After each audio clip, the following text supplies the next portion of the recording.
গর্বের প্রতীকে যুক্ত হচ্ছে নতুন স্বপ্নডানা। ভাঙা থেকে পদ্মা সেতু পর্যন্ত ৩২ কিলোমিটার রেলপথে পরীক্ষামূলক ট্র্যাক কার চালু, প্রকল্পের কাজের অগ্রগতি ৮৬%। আত্মকর্মসংস্থানে প্রতিষ্ঠিত যুবকরা ভূমিকা রাখছে দেশের অর্থনীতিতে। জাতীয় যুব দিবসের অনুষ্ঠানে প্রধানমন্ত্রী, বহুমুখী সুযোগ তৈরি করছে সরকার।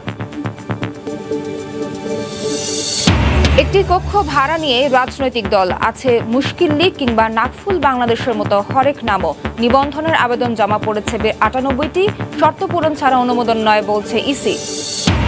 এলপিজির দাম বেঁধে দিলেও নেই সুফল, সিলিন্ডারে গুনতে হচ্ছে ১৫০ টাকা বেশি। জ্বালানি সহযোগিতায় বাংলাদেশ সৌদি টাস্ক ফোর্স গঠনে একমত, ঢাকাকে এলএনজি দেবে রিয়াদ। এবং ভারতের বিপক্ষে বিশ্বকাপ যুদ্ধের জন্য প্রস্তুত বাংলাদেশ, সেট হচ্ছে গেম প্ল্যান, জানালেন সাকিব। প্রতিপক্ষকে ফেভারিট মানলেও ভালো খেলে কাল রুখে দেওয়ার সংকল্প।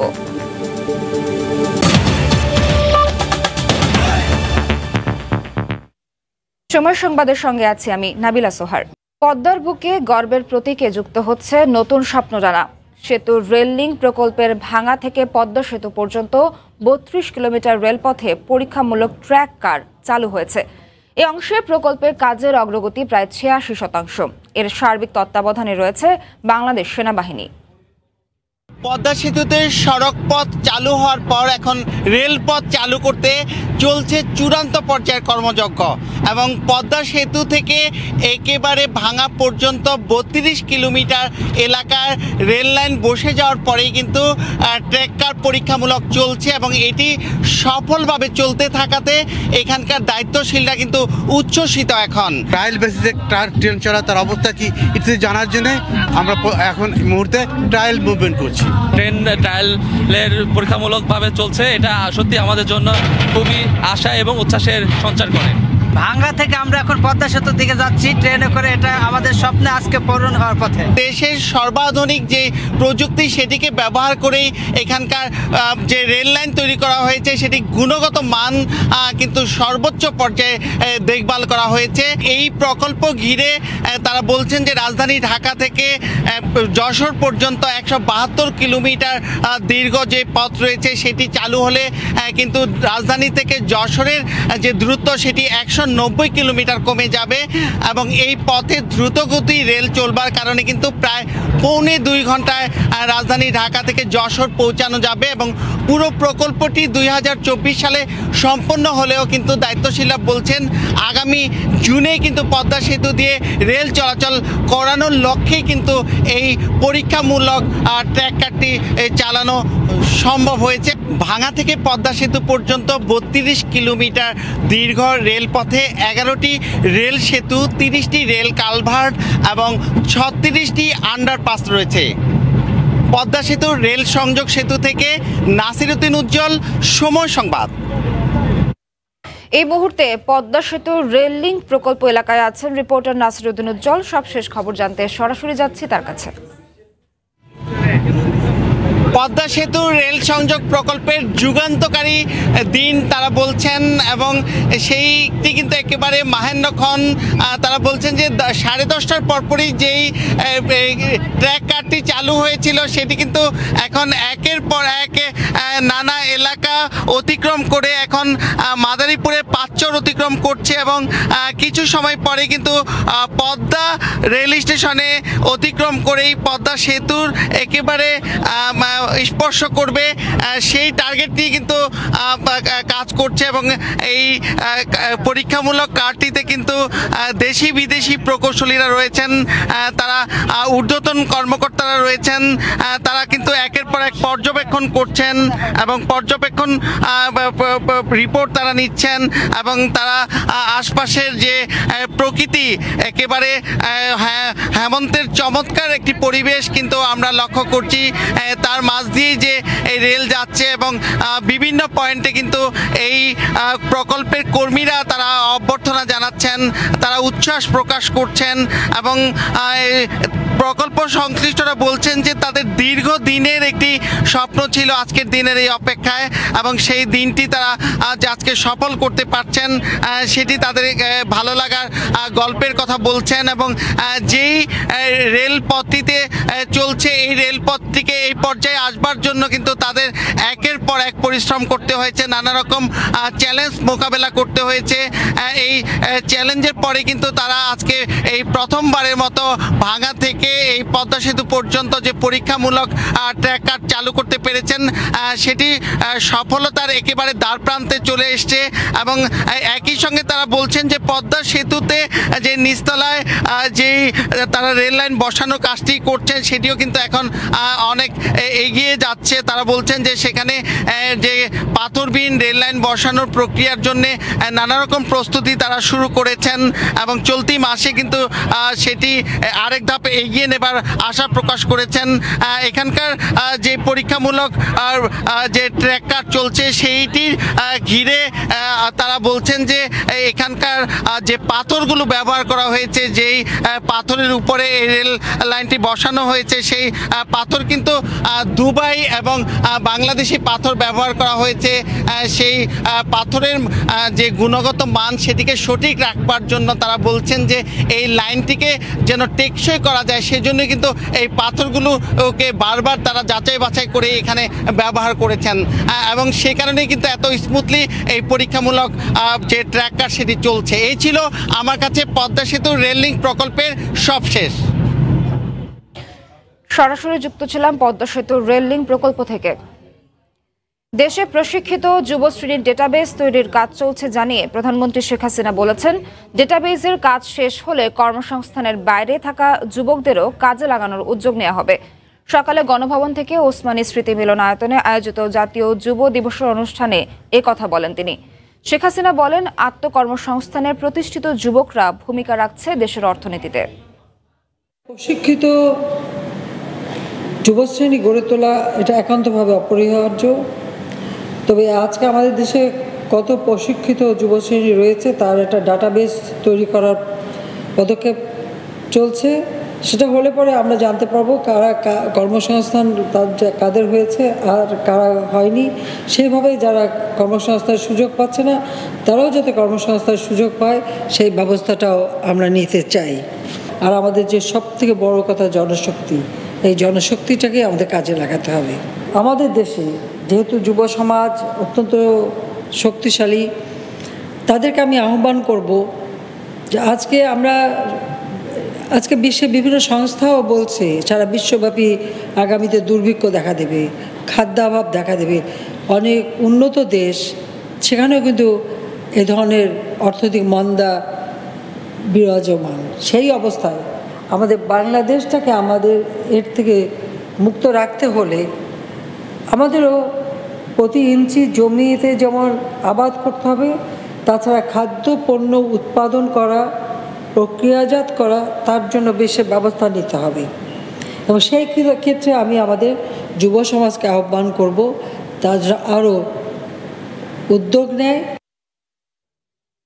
মুশকিল লীগ, নাকফুল বাংলাদেশ কিংবা বাংলাদেশ বেকার সমাজ এমন বাহারি নামে রাজনৈতিক দল হিসেবে ইসির নিবন্ধন চেয়েছে প্রায় 100 সংগঠন। এই সংগঠনগুলোর বেশিরভাগই নাম সর্বস্ব। সরেজমিনে গিয়ে দেখা যায় কেউ দিয়েছে বাসা বাড়ির ঠিকানা কিংবা ভুয়া ঠিকানা। নির্বাচন কমিশন বলছে যাচাই বাছাই করে সব শর্ত পূরণ করতে পারবে এমন দলকেই নিবন্ধন দেয়া হবে। রাশেদ লিমনের রিপোর্ট। এবারে রাজনৈতিক দলের নিবন্ধনের আবেদন জমা দেওয়ার শেষ দিনে যেন হিড়িক পড়ে নিবন্ধন ফর্ম জমার। শেষ দিনে নিবন্ধন প্রত্যাশী দলের সংখ্যা গিয়ে দাঁড়ায় 98-তে। নিবন্ধনের অন্যতম শর্ত ঢাকায় কেন্দ্রীয় কার্যালয় থাকার কথা থাকলেও বাস্তবে এসব দলের কি অবস্থা খোঁজ নিতে রাজধানীর ক্রিসেন্ট রোডে বাংলাদেশ বেকার সমাজ বাবেশের অফিসের খোঁজে সময় সংবাদ। প্রথমে এটি অফিস নয় বলে দাবি করা হলেও পরে জানানো হয় এখানেই একটি রুম ভাড়া করে বেবাসের কার্যালয়। অফিস হিসাবে এটা বাসা না, এটা তার একটা রুম তাকে আমি দিয়েছি, ভাড়া দিয়েছি। নতুন নিবন্ধিত দলগুলোর যে অফিসগুলো সেগুলো আসলে দেখতে এসেছে এবং দেখলাম যে একটি বাসার মধ্যে তাদের কেন্দ্রীয় কার্যালয়ে যেটি বলা হয়েছে যে একটি বাসার মধ্যে একটি রুম তারা ভাড়া নিয়েছেন। যদিও আমরা বুঝতে পেরেছি যেটা এটি আসলে তার নিজেরই বাসা, সেটি তারা ব্যবহার করে আসলে নির্বাচন কমিশনে নিবন্ধনের জন্য আবেদন করেছে। পরের গন্তব্য কাঁটাবনের Bangladesh justice and development party. অনেক খুঁজেও এই নামে কিছু না পেয়ে চেয়ারম্যানকে ফোন দিলে জানা গেল অন্য নামে এর আগে নিবন্ধন না পেয়ে নতুন নামে আবার আবেদন করেছেন, তাই ব্যস্ততায় সুযোগ হয়নি দলের নামের ব্যানার তৈরির। 15 সালে বাংলাদেশ কর্মসংস্থান আন্দোলন গঠন করছিলাম, এটা আদালতে বিচারাধীন আছে। জাস্টিস অ্যান্ড ডেভেলপমেন্ট পার্টি নামে আমরা নতুন করে দল গঠন করছি, করে আমরা আবার সকল কমিটি করে আমরা আবার অ্যাপ্লাই করছি। এবারের গন্তব্য পরিবাগের প্রগতিশীল গণতান্ত্রিক জোটের অফিসে। তবে সেখানে কোনো রাজনৈতিক দলের প্রধান কার্যালয় হতে পারে না, তা এক দেখাতেই বোঝা যায়।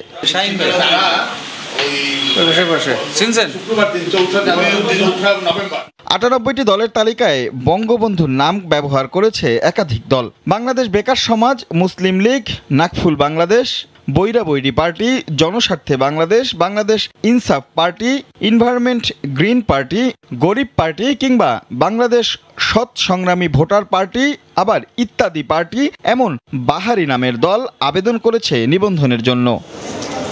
এর পাশাপাশি ভিন্ন নামে নিবন্ধন নেয়ার জন্য জামায়াতের শীর্ষ নেতাদের প্রত্যক্ষ ও পরোক্ষ সম্পৃক্ততা আছে এমন বেশ কিছু দল জমা দিয়েছে নিবন্ধনের আবেদন। এছাড়া শেষ দিন বড় শোডাউন করে জমা দেয় সম্প্রতি জামায়াতের পক্ষে বক্তব্য দেয়া সাবেক ভিপি নূরের গণ অধিকার পরিষদ, জমা দিয়েছেন নাগরিক ঐক্য। তবে কমিশনের সাপ কথা, শতভাগ শর্ত পূরণ না হলে মিলবে না নিবন্ধন। সব শর্তগুলো পূরণ করলো কিনা সে দেখতে হবে। যদি একটি শর্ত অপূরণ থাকে তাহলে তাকে আপনার দেওয়ার কোনো সুযোগ নেই। সবশেষ 2018 সালে 76টি দল আবেদন করলে প্রথমে কাউকেই নিবন্ধন দেয়নি কমিশন। পরে আদালতের রায়ে নিবন্ধন পায় 2টি রাজনৈতিক দল। রাশেদ লিমন, সময় সংবাদ, ঢাকা। সময় সংবাদে আরও থাকছে মানিকগঞ্জে মুহূর্তে নদীতে বিলীন সেতু, ধলেশ্বরীর তীব্র ভাঙনে দিশেহারা নদী তীরের মানুষ, হঠাৎ পদ্মার পানি বেড়ে ফরিদপুরের নিম্নাঞ্চল প্লাবিত। এবার অন্য প্রসঙ্গ। সব হিসেব নিকেশ কষে প্রতি মাসে এলপিজি দাম বেঁধে দিচ্ছে নিয়ন্ত্রক সংস্থা বিইআরসি, কিন্তু তা উপেক্ষিতই থাকছে ভোক্তা পর্যায়ে। নির্ধারিত দাম যতই হোক না কেন প্রতি 12 কেজিতে 100 থেকে 150 টাকা বেশি গুনতে হচ্ছে গ্রাহককে। বিইআরসি বলছে লিখিত অভিযোগ পেলে নেওয়া হবে ব্যবস্থা। আর ভোক্তা অধিকার সংগঠন ক্যাবের অভিযোগ, নজরদারিতে উদাসীনতার কারণে উৎসাহিত হচ্ছে অসাধু মুনাফা। ফারুক ভাই রবিনের রিপোর্ট। বাংলাদেশ এনার্জি রেগুলেটরি কমিশন বিইআরসির সবশেষ ঘোষণায় 12 কেজি এলপিজির দাম বেঁধে দেওয়া হয় 1200 টাকা। কিন্তু নিয়ন্ত্রক সংস্থাটির নির্দেশনা মানা হচ্ছে কতটা তা জানা যাক রাজধানীর হাজারীবাগের এ দোকানের কাছ থেকেই।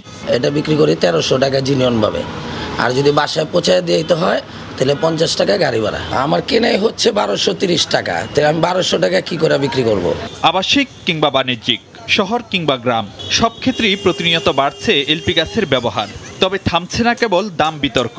গত 6 মাসের ব্যবধানে বিশ্ববাজারে কাঁচামালের দাম কমেছে 40%। বিপরীতে এলপিজির ঘোষিত দামে হেরফের হয়েছে মাত্র 16%। নিয়ন্ত্রক সংস্থা বিইআরসি বলছে ডলারের বিনিময় হার আর পরিবহন খরচ নিয়ে সরবরাহকারী প্রতিষ্ঠানগুলোর দাবি মেনে দাম সমন্বয় করায় বিশ্ববাজারে সুফল পায়নি গ্রাহক। কিন্তু নির্ধারিত সে দামেও মেলে না এলপিজি। গ্রাহকদের প্রায় সবারই অভিন্ন অভিযোগ, বাসায় পৌঁছে দেওয়ার খরচ বাদই 12 কেজি এলপি গ্যাসে গুনতে হচ্ছে বেঁধে দেওয়া দামের চেয়ে 100 থেকে 150 টাকা বেশি। এই 200 টাকা এক্সট্রা নেওয়া, এটা তো অবশ্যই বাড়তি খরচ। সিলিন্ডার গায়ে তো আর আসলে মূল্যটা নির্ধারিত করে থাকে না, দোকানদারেরা যা করে তাই আঙ্গ বাদ দিয়ে আনতো। এরা বলতেছে আমরা বেশি দামে আনি, আমরা এই দামে বিক্রি করবো না, কি করব? খুচরা পর্যায়ের ব্যবসায়ীদের দাবি, নিজেরাই বাড়তি দামে কেনায় নিরুপায় হয়েই গ্রাহকদের কাছ থেকে রাখতে হচ্ছে বেশি টাকা। কিনছি 1200 টাকা, কিন্তু বর্তমানে সরকারের রেট আছে 1200 টাকা বিক্রি করার লাগে, কিন্তু আমরা দুটো পারতেছি। সরকারি প্রাইস যেটা দেয় আমাদের তার থেকে 10 টাকা বেশিতে কিনতে হয়, তখন কিছু করার থাকে না, আমরা ওইটার উপর 30 টাকা লাভ করে বেশি। এসবের বিরুদ্ধে কোনো ব্যবস্থা নিতে বরাবরই লিখিত অভিযোগের অপেক্ষায়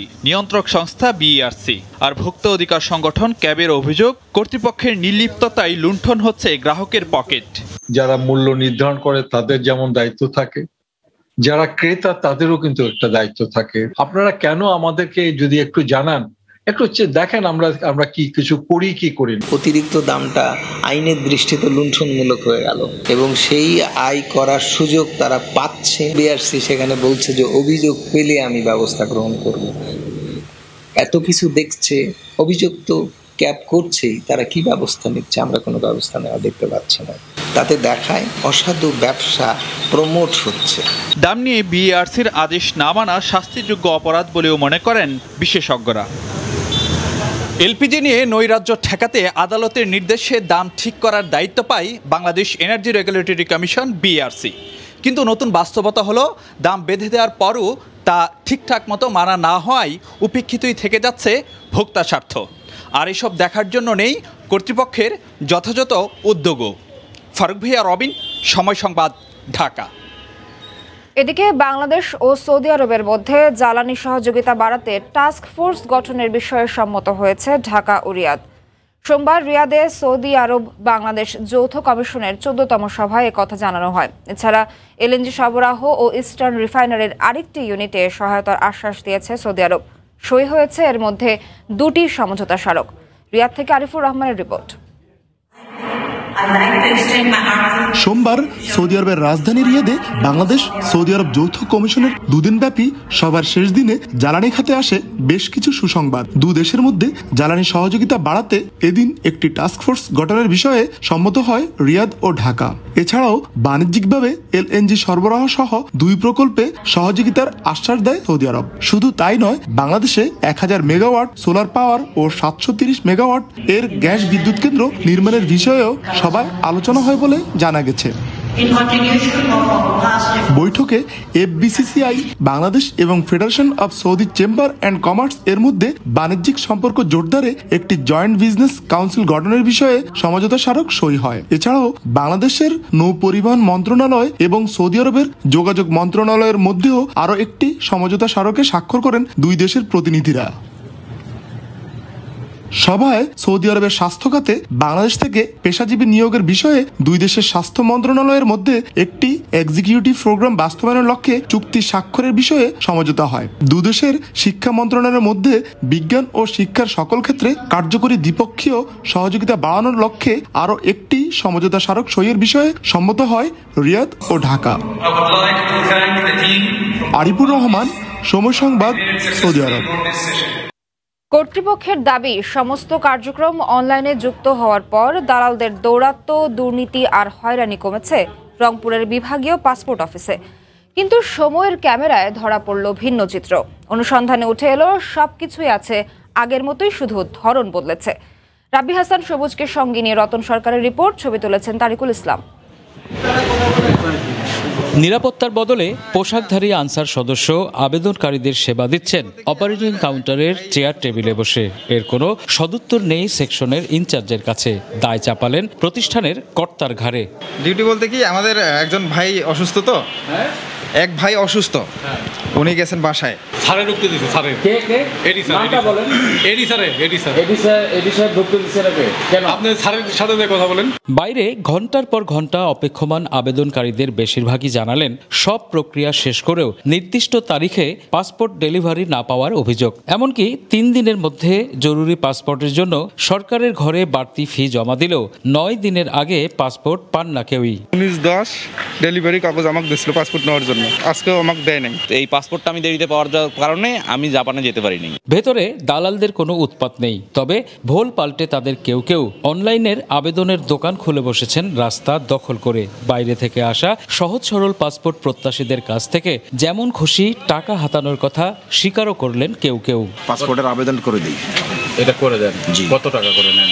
এটা যার কাছে যেমন পাই 100-150, হাজ 200 এরকম। কেউ পাসপোর্টে যদি হয়রানি হয়, দেখা যায় টাকা দিলে সেটা সমাধান হয় হয়তো। কাউন্সিলরকে বলছিলাম, তা বলছে যে তোমার যদি কেউ কিছু না বলে তাহলে বুঝতে পারো, আর যদি কেউ কিছু বলে, যদি ডিসি অফিস থেকে তুলে দেয়। এর আগে একবার না না বাবা, কোনো অনুমতি উনি দেয় নাই, ভালো কি মন্দ সেটা কিছু বলেন। বাইরের অবস্থা যেমনই হোক, সব কার্যক্রম অনলাইনে যুক্ত হবার পর পরিস্থিতি আমূল পরিবর্তন হয়েছে বলে দাবি প্রতিষ্ঠানের কর্তার। আমাদের সবসময় একটা মনিটরিং থাকে, খেয়াল থাকে যে কোনো দালাল কিংবা তৃতীয় কোনো পক্ষ কোনো ব্যক্তিকে হয়রানি করছে কিনা, কিংবা তাদের কাছ থেকে কোনো ধরনের অনৈতিক সুবিধা চাচ্ছে কিনা। 2020 সালে পাসপোর্ট অফিসের কার্যক্রম অনলাইনে উন্নীতের পর 43,000 আবেদন জমা পড়ে। এর 90% ডেলিভারি দেওয়া সম্ভব হয়েছে, বাকিগুলো প্রক্রিয়াধীন বলে জানিয়েছে দপ্তর সূত্র।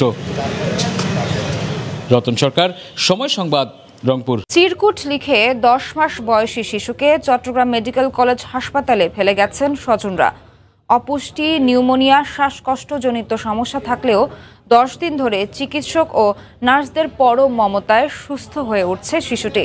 আশরাফুল আলম মামুনের ক্যামেরায় বিস্তারিত জানাচ্ছেন পার্থপ্রতিম বিশ্বাস। হাসপাতালের বেডে শুয়ে অপলক দৃষ্টিতে তাকিয়ে শিশুটি, কিন্তু ভাগ্যে নির্মম পরিহাস। 10 দিন আগে শিশুটিকে হাসপাতালে ফেলে রেখে একটি চিরকুট লিখে পালিয়ে যায় স্বজনরা। চিরকুটে লেখা ছিল, শিশুটির মা বাবা দুজনই মারা গেছে, যে কোনো লোক শিশুটির দায়িত্ব নিতে পারেন। চিঠিতে নিজেকে খুবই গরিব উল্লেখ করে পালিয়ে যায় খালা।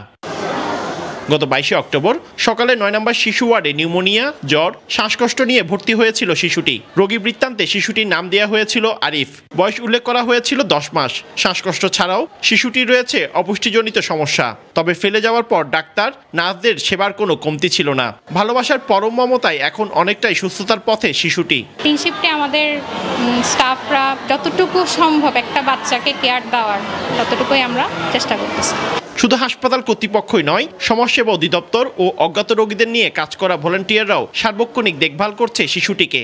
একটু সুস্থ হয়ে উঠলে যদি তার গার্ডিয়ানকে পাওয়া যায় তো গার্ডিয়ানের কাছে এটা হস্তান্তর করবে হাসপাতাল কর্তৃপক্ষ, আর যদি পাওয়া না যায় তাহলে সেটা সমাজসেবা অধিদপ্তরের ছোটমণি নিবাস আছে, ওখানে তাকে আমরা স্থানান্তর করব। হাসপাতাল কর্তৃপক্ষ তো অবশ্যই দেখতেছে এবং সকলের আন্তরিকতা, ভালোবাসা শিশুটির চিকিৎসা চলছে। তার পাশাপাশি আমরা যারা স্বেচ্ছাসেবী আছি আমরা চেষ্টা করছি তাকে সর্বোচ্চটা দেওয়ার জন্য। আমরা নেচার ফাউন্ডেশনের উদ্যোগে বিভিন্ন ক্ষেত্রে বিভিন্ন জিনিস লাগতেছে বাচ্চাটার জন্য, সেগুলো ব্যবস্থা করতেছি। চমেক হাসপাতালের শিশু স্বাস্থ্য বিভাগের প্রধান জানান, চিকিৎসা শেষে কর্তৃপক্ষের মাধ্যমে তার ব্যাপারে সিদ্ধান্ত নেওয়া হবে। বাচ্চাটা আমাদের কাছে ভর্তি হয়েছিল জ্বর এবং শ্বাসকষ্ট নিয়ে, এবং এছাড়াও বাচ্চাটার উপস্থিত রয়ে গেছে। এখন আমরা ওর জ্বর শ্বাসকষ্টের চিকিৎসা করতেছি। ওর নিউমোনিয়া ছিল গত 10 দিন। চিকিৎসা পাওয়ার পরে এখন জ্বর শ্বাসকষ্ট প্রায় সেরে গেছে। চিকিৎসার পাশাপাশি শিশুটিকে ফেলে যাওয়ার কারণ ও স্বজনদের পরিচয় শনাক্তের চেষ্টা চলছে। পার্থপ্রতিম বিশ্বাস, সময় সংবাদ, চট্টগ্রাম। মানিকগঞ্জে ধলেশ্বরীর তীব্র ভাঙনে নদীতে বিলীন হয়ে গেছে একটি সেতু। পাশাপাশি ঘরবাড়ি, ফসলি জমি, রাস্তাঘাট হারিয়ে দিশেহারা নদী তীরের বাসিন্দারা। রমজান আলীর ক্যামেরায় মোহাম্মদ ইউসুফ আলীর রিপোর্ট। মানিকগঞ্জে ধলেশ্বরীর ভাঙনে ব্রিজ নদীতে। সোমবার রাতে পেচারকান্দা কোষান্ডা পাকা সড়কের কোষান্ডা ব্রিজ বিলীন হয়ে যায়। এতে বন্ধ 10 গ্রামের 10,000 মানুষের যোগাযোগ ব্যবস্থা। রাস্তাঘাট ভেঙে চলে গেছে, আমাদের চলাফেরা অসুবিধা হয়ে গেছে। ঘর বাড়ি ভেঙে নিঃস্ব হয়ে গেছি। আমরা এখন কোন জায়গা যাবো, থাকার মতো আমাদের নাই। রক্ষা পাচ্ছে না পাকা সড়ক, ঘরবাড়ি সহ ফসলি জমি। ঘরবাড়ি নদী গর্ভে চলে যাওয়ায় অনেকে খোলা আকাশের নিচে বাস করছেন। সহায় সম্বল হারিয়ে নিঃস্ব নদী তীরবর্তী বাসিন্দারা। খোলা আকাশের নিচে আমরা রাত্রিতে বাচ্চা কাছে নিয়ে থাকি। না আছে আমাকে পেটে ভাত, না আছে মাথায় তেল। আমাকে সরকার যদি একটু না করে তাহলে আমরা কেমনি বাঁচুম বা আমরা কোথায় যাবো।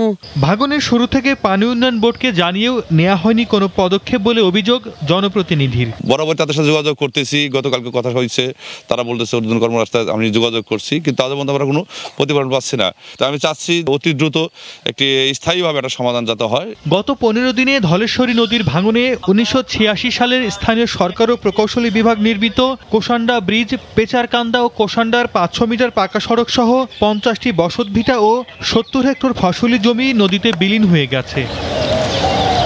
সময় সংবাদ, মানিকগঞ্জ। অভিযোগ উঠেছে। পাশাপাশি লাইসেন্স সংক্রান্ত সেবা দিতেও অতিরিক্ত অর্থ আদায়ের অভিযোগ সেবাগ্রহীতাদের। তবে হয়রানিমুক্ত সেবা নিশ্চিত করতে নানা পদক্ষেপ নেওয়ার কথা জানিয়েছে কর্তৃপক্ষ। শওকত আলী সৈকতের তথ্য ও আরিফ হোসেনের ছবিতে রিপোর্ট। নতুন সড়ক পরিবহন আইন বাস্তবায়নে সরকার কঠোর হওয়ায় নারায়ণগঞ্জের বিভিন্ন স্তরের পরিবহন মালিক ও চালকদের টনক নড়েছে। যানবাহনের কাগজপত্র ও ড্রাইভিং লাইসেন্সে স্বচ্ছতা ফিরিয়ে আনতে তারা ভিড় করছেন Bangladesh road transport authority BRT এর জেলা কার্যালয়ে। তবে লাইসেন্স ইস্যু নবায়নের ক্ষেত্রে নানাভাবে হয়রানির শিকার হতে হচ্ছে বলে অভিযোগ তাদের। কাগজপত্র জমা দেওয়া থেকে শুরু করে প্রতিটি ধাপে দালালের মাধ্যমে হয়রানি সহ অতিরিক্ত টাকা আদায় করা হচ্ছে বলে জানান তারা। ওই জিনে যাবেন ঘুষ, জিনে যাবেন টাকা, টাকা ছাড়া কিছু বোঝে না। সারাদিন বললো যে আপনার ফিঙ্গারিংও লাগবে, তারপরে ফটোও লাগবে। পরে 4 ঘন্টা 5 ঘন্টা পরে বললো যে আপনার ফিঙ্গারিং লাগবে না, আপনি একটা রিসিট নিলেই হবে, আপনারটা যেহেতু প্রতিলিপি। আমি ফোন করলাম, করলে না আপনার ফিঙ্গারিং রাখবে। এদিকে 2019 সাল থেকে প্রায় 3 বছর ড্রাইভিং লাইসেন্সের স্মার্ট কার্ড বিতরণ বন্ধ থাকার পর গত জুলাই থেকে সেই সেবা প্রদান শুরু করেছে বিআরটিএ কর্তৃপক্ষ। নানা ভোগান্তি ও দীর্ঘ প্রতীক্ষার পর এই সেবা পেয়ে কিছুটা হলেও স্বস্তি ফিরেছে গ্রাহকদের মাঝে। আবেদন করেছি 2020 সালে, আলহামদুলিল্লাহ আমি 2022-এর অক্টোবর মাসে আজকে পেয়েছি কার্ড। তবে বিআরটিএ কর্মকর্তা জানান, দালাল মুক্ত পরিবেশ ও গ্রাহক সেবার মান বাড়াতে সর্বাত্মক চেষ্টা করছেন তারা। আমাদের এখানে আসলে ছোট অফিস, তাহলে তেমন একটা আমাদের এখানে উপদ্রব নাই। আর যদি বাইরে কেউ থেকে থাকে আসলে আমরা আমাদের ব্যক্তিগতভাবে আমরা ওদেরকে চিনি না। বিআরটিএ জেলা কার্যালয়ে চলতি বছরের 1 জানুয়ারি থেকে 26 অক্টোবর পর্যন্ত 4500 নতুন ড্রাইভিং লাইসেন্স ইস্যু ও 1600 পুরনো লাইসেন্স নবায়ন করা হয়েছে। সময় সংবাদ, নারায়ণগঞ্জ। হয়রানি, বিড়ম্বনা আর পদে পদে টাকা ছাড়া নওগাঁর ভূমি অফিসে মিলছে না সেবা। ভুক্তভোগীর অভিযোগ, খাজনা খারিজ থেকে শুরু করে সব ধরনের সেবায় অফিস নিয়ন্ত্রণ করছে শক্তিশালী দালাল চক্র। আর আশ্বাস জেলা প্রশাসনের গতানুগতিক বক্তব্য, অভিযোগ পেলে নেওয়া কঠোর ব্যবস্থা। নওগাঁ থেকে এবার রকির রিপোর্ট, ক্যামেরায় ছিলেন রকিবুল ইসলাম। আমি আজ 7-8 বছর ধরে ভুগতেছি মিসকেসের, এটা নিয়ে আসো, ওটা নিয়ে আসো, ওটা করো, এটা করো, করতে করতে করতে এই লাস্ট পর্যায়ে আশা করছে হবে না এখানে যা সিভিলে কেস করেন। আমাকে 7 বছর পরে আসে আমাকে এই কথা বলতেছে। আশা বললে ওই স্যার আসেনি, ওই স্যার আসেনি, বিয়া করোনা আসছে, তালা দেওয়া, এগুলা করতে করতে আমার 7টা বছর পার হয়ে গেল। আমি ভুগতেছি এক জমি নিয়ে। বিয়ের পরে আমরা তো জানি না। 2015 সালে ভূমি সেবা নেওয়ার আবেদন করা নওগাঁ সদর উপজেলার রজাকপুর এলাকার গৃহিণী ছুইটি বেগমের ভোগান্তির এই দীর্ঘশ্বাস শুধু তার একার নয়। সেবা নিতে আসা একাধিক ভুক্তভোগী ভূমি অফিসের নানা অনিয়ম আর অব্যবস্থাপনার শিকার হয়ে ঘুরছেন দিনের পর দিন। অফিসে গড়ে উঠেছে দালাল সিন্ডিকেট। অভিযোগ রয়েছে, অফিস কর্মকর্তাদের নিয়োজিত দালালের বাইরে কাগজ জমা দিলেই অন্তহীন সমস্যায় ফাইল চাপা থাকে দিনের পর দিন। হয়রানি, বিড়ম্বনা আর পদে পদে দুর্ভোগের সাথে অনিয়মের যেন রাজত্বে পরিণত হয়েছে নওগাঁর এই ভূমি অফিস। ভুক্তভোগীদের অভিযোগ, টাকা ছাড়া মিলে না কোনো সেবা এই অফিসে। আমি সকাল 9:30 আসছি, এখন পর্যন্ত অফিসে কাউকে আমি পাচ্ছি না। খারিজের জন্য ঘুরতে ঘুরতে পায়ের তালু ক্ষয় হয়ে যায়। টাকা পয়সা দিয়ে সেখানে আমাদের সিরিয়াল করে সেখানে অনুমোদন দেওয়া লাগবে, এটা তো ঠিক না। জমির খাজনা প্রদান, নামজারি সহ নানা ভূমি সেবা সহজ করতে চালু করা হয়েছে অনলাইন কার্যক্রম। ভুক্তভোগীদের অভিযোগ, সার্ভার জটিলতা সহ নানা সমস্যা দেখিয়ে বাড়তি অর্থ না দিলে মিলছে না কোনো সেবা। আজ এখানে গেলে বলে অমুক রেজিস্টার নাই, অমুক জায়গায় গেলে বলে ডিসি অফিস গেছে, এইরকম সমস্যা। কাগজপত্র দিতে চাইলাম তো মনে করেন যে অনলাইন করে আসো, সেই তো সিরিয়াল দিয়ে বসে আছি। অনিয়ম ও হয়রানির ব্যাপারে ভুক্তভোগীর একাধিক অভিযোগ থাকলেও তা মানতে নারাজ তৃণমূলের অফিস প্রধানরা। আর ভূমি অফিসে অনিয়ম ও হয়রানির সুনির্দিষ্ট অভিযোগ পেলে ব্যবস্থা নেওয়ার আশ্বাস জেলা প্রশাসনের। আমি কোনো দালালকে পাইনি এই অফিসে, আর টাকা পয়সা নেওয়ার কথা তো বলতেই পারবে না কোনো লোক। সার্ভারের সমস্যা, অনেক সময় সার্ভারে ট্রাবল দেয়। কেউ যাতে কোনো হয়রানির শিকার না হয় এই বিষয়টি কিন্তু আমরা মনিটরিং করছি, এবং এই সংক্রান্ত কোনো অভিযোগ আসলে সেটি আমরা অবশ্যই আন্তরিকভাবে দেখব। ভূমি অফিস জানায়, গেল অর্থ বছরে প্রায় 12.5 কোটি টাকা রাজস্ব আদায় হয়েছে এ জেলায়। এমআর রকি, সময় সংবাদ, নওগাঁ। বিনা খরচে চালানো টুইটার অ্যাকাউন্ট ভেরিফাইড রাখতে এখন থেকে মাসে গুনতে হবে $20। এমন সিদ্ধান্ত নিয়েছেন সামাজিক যোগাযোগ মাধ্যমটির পরিচালক ইলন মাস্ক। একই সঙ্গে টুইটারের পরিচালনা পর্ষদ ভেঙে একমাত্র পরিচালক হিসেবে নিজের নাম ঘোষণা করেছেন তিনি। টুইটারের মালিকানা পেয়েই সামাজিক যোগাযোগ মাধ্যমটির উপর নিজের নিয়ন্ত্রণ আরও জোরদার করলেন ইলন মাস্ক। সিইও সহ শীর্ষ 3 নির্বাহীকে ছাঁটাইয়ের পর এবার টুইটারের পরিচালনা পর্ষদও ভেঙে দিলেন বিশ্বের শীর্ষ এই ধনী। সোমবার যুক্তরাষ্ট্রের সিকিউরিটিজ অ্যান্ড এক্সচেঞ্জে দাখিল করা নথির বরাতে এ তথ্য জানায় বিভিন্ন আন্তর্জাতিক গণমাধ্যম। এতে আরও বলা হয়, গেল 27 অক্টোবর টুইটারের মালিকানা হস্তান্তরের মাধ্যমে এর নতুন মালিক হন টেসলার প্রধান নির্বাহী ও বিশ্বের শীর্ষ ধনী ইলন মাস্ক। এতে টুইটারের একমাত্র পরিচালক হিসেবে তার নাম উল্লেখ করা হয়েছে বলেও গণমাধ্যমের খবরে জানানো হয়। এর আগে টুইটারের পরিচালক ছিলেন 9 জন। পরিচালনা পর্ষদ থেকে বিদায় নেওয়া অন্যান্য কর্মকর্তার মধ্যে রয়েছেন টুইটার বোর্ডের সাবেক চেয়ারম্যান ব্রেট টেলর ও সাবেক প্রধান নির্বাহী পরাগ আগরওয়াল। এর মধ্যেই টুইটারের নতুন মালিক ইলন মাস্ক ঘোষণা দিয়েছেন, এখন থেকে টুইটার অ্যাকাউন্ট ভেরিফাই বা যাচাই করার বিষয়টি নতুন করে মূল্যায়ন করা হবে। একই সঙ্গে অ্যাকাউন্ট ভেরিফাইড রাখতে হলে প্রতি মাসে ব্যবহারকারীকে $20 গুনতে হবে বলেও বিভিন্ন সূত্রে জানা গেছে। বর্তমানে ভেরিফাইড অ্যাকাউন্টের জন্য ব্যবহারকারীকে কোনো অর্থ খরচ করতে হয় না। এদিকে এক প্রতিবেদনে নিউ ইয়র্ক টাইমস জানায়, ডিসেম্বরের আগে টুইটার কর্মীদের ছাঁটাইয়ের পরিকল্পনা করতে পারেন ইলন মাস্ক। যদিও এ বিষয়ে তার পক্ষ থেকে এখন পর্যন্ত নিশ্চিত করে কিছু জানানো হয়নি। অন্য কর্মকার, সময় সংবাদ। ইউক্রেনের রাজধানী কিয়েভ সহ দেশটির প্রধান শহরে আবারও একযোগে ক্ষেপণাস্ত্র হামলা চালিয়েছে রাশিয়া। হামলায় কিয়েভ জুড়ে দেখা দিয়েছে তীব্র পানি সংকট। এদিকে ইউক্রেনে পারমাণবিক অস্ত্রের ব্যবহার হলে রাশিয়াকে চরম পরিণতি ভোগ করতে হবে বলে সতর্ক করেছে যুক্তরাজ্য। আবারও ক্ষেপণাস্ত্র হামলা, আবারও রক্তাক্ত কিয়েভ। স্থানীয় গণমাধ্যমের বরাতে বিভিন্ন আন্তর্জাতিক গণমাধ্যম জানায়, কয়েকদিনের বিরতির পর সোমবার আবারও ইউক্রেনের রাজধানী সহ দেশটির প্রধান শহরগুলোতে একযোগে ক্ষেপণাস্ত্র হামলা চালায় রুশ বাহিনী। এদিনও হামলার প্রধান লক্ষ্যবস্তুতে পরিণত হয় দেশটির জ্বালানি, বিদ্যুৎ সহ গুরুত্বপূর্ণ স্থাপনাগুলো। এতে অবকাঠামোগত ব্যাপক ক্ষয়ক্ষতির পাশাপাশি বেশ কয়েকজনের আহত হওয়ার খবর জানিয়েছে স্থানীয় গণমাধ্যম। যদিও কিয়েভের দাবি রাশিয়ার ছোড়া 55টির মতো ক্ষেপণাস্ত্র প্রতিহত করেছেন ইউক্রেনীয় সেনারা। কিয়েভ ছাড়াও এদিন হামলা চালানো হয় উত্তর পূর্বাঞ্চলীয় খার্কিভ, দক্ষিণ পূর্বাঞ্চলীয় জাপোরিজ্জিয়া, এমনকি পশ্চিমাঞ্চলীয় লাভিভেও। কৃষ্ণ সাগরে রাশিয়ার যুদ্ধজাহাজে ইউক্রেনের সাম্প্রতিক ড্রোন হামলার জবাবেই সোমবারের ওই হামলা চালানো হয় বলে এক বিবৃতিতে জানিয়েছেন রুশ প্রেসিডেন্ট ভ্লাদিমির পুতিন। এমনকি ওই ড্রোন হামলায় ব্রিটেন ইউক্রেনকে সহযোগিতা করেছে বলেও দাবি করা হয়। এদিকে রুশ বাহিনীর ক্ষেপণাস্ত্র হামলায় রাজধানী কিয়েভ জুড়ে দেখা দিয়েছে তীব্র পানি সংকট। স্থানীয় প্রশাসন জানায়, রাজধানীর প্রায় 80% এলাকা পানিশূন্য হয়ে পড়েছে। এতে বিভিন্ন স্থানে পানি সংগ্রহের জন্য সাধারণ মানুষের লম্বা লাইন দেখা গেছে। এর মধ্যেই ব্রিটেন বলেছে, ইউক্রেনে পারমাণবিক অস্ত্র ব্যবহার করলে রাশিয়াকে চরম পরিণতি ভোগ করতে হবে। সোমবার ব্রিটিশ পার্লামেন্টে দেয়া এক বক্তব্যে এই হুঁশিয়ারি দেন দেশটির নতুন পররাষ্ট্রমন্ত্রী জেমস ক্লেভারলি। অন্য কর্মকার, সময় সংবাদ।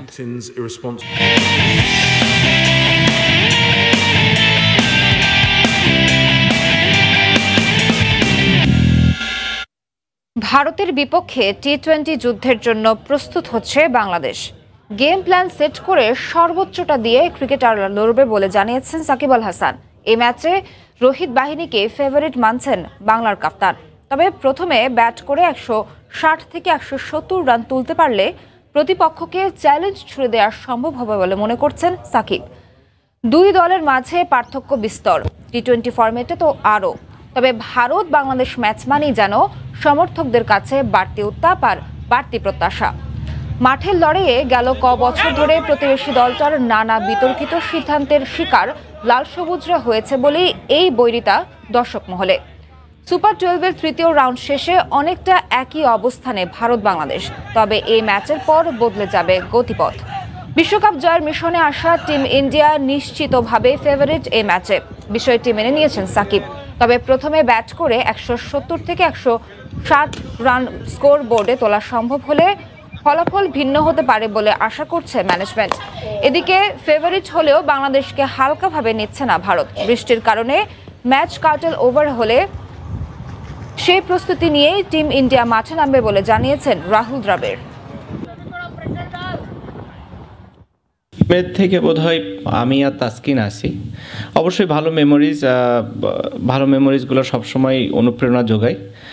আশা করি যেন ওই মেমোরিজ একটু আমাদের হেল্প করে মেন্টালি। ভালো একটা ম্যাচ হলে অবশ্যই দর্শকদের জন্য ভালো হবে। লাস্ট ম্যাচটা আমরা খুব ভালো একটা ম্যাচ ছিল দর্শকদের জন্য স্পেশালি। সো আশা করি ওরকমই একটা ভালো ম্যাচ যেন উপহার দিতে পারি। এ পর্যায়ে শীর্ষ সংবাদগুলো জানিয়ে দিচ্ছি আরেকবার। গর্বের প্রতীকে যুক্ত হচ্ছে নতুন স্বপ্নডানা। ভাঙ্গা থেকে পদ্মা সেতু পর্যন্ত 32 কিলোমিটার রেলপথে পরীক্ষামূলক ট্র্যাক কার চালু। প্রকল্পের কাজের অগ্রগতি 86%। আত্মকর্মসংস্থানে প্রতিষ্ঠিত যুবকরা ভূমিকা রাখছে দেশের অর্থনীতিতে। জাতীয় যুব দিবসের অনুষ্ঠানে প্রধানমন্ত্রী, বহুমুখী সুযোগ তৈরি করছে সরকার। এবং একটি কক্ষ ভাড়া দিয়ে রাজনৈতিক দল আছে মুশকিল লীগ কিংবা নাকফুল বাংলাদেশের মতো হরেক নামও। নিবন্ধনের আবেদন জমা পড়েছে ৯৮টি, শর্ত পূরণ ছাড়া অনুমোদন নয় বলছে ইসি। এ ছিল সময় সংবাদে, সঙ্গে থাকুন সময়।